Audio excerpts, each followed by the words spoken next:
I'm Mary O'Malley, and we are thinking about spring cleaning here at GTD. This makes me think of the quote, you have to slow down to speed up. I don't know about you, but I need to be looking at ways to slow down a bit. This makes me think of my son when he was learning how to ride a bike. A friend told us to have him ride on grass. He would slow down his pedal pace and then he could move to pavement and he'd speed up. And it totally worked.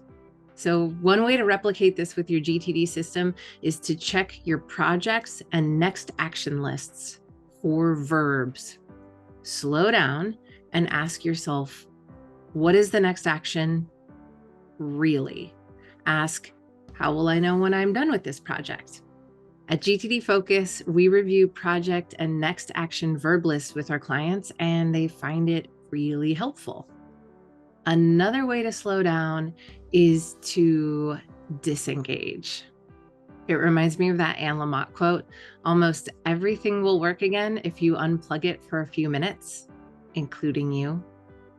It's hard to make the choice not to do something if you don't have a trusted system. So think about a weekly review and think about the investment of coaching to help you get that trusted system. Please let me know how you unplug or what verbs you've added into your system because of this topic today. And as always, likes or other comments are very welcome and encouraged. Thanks for watching.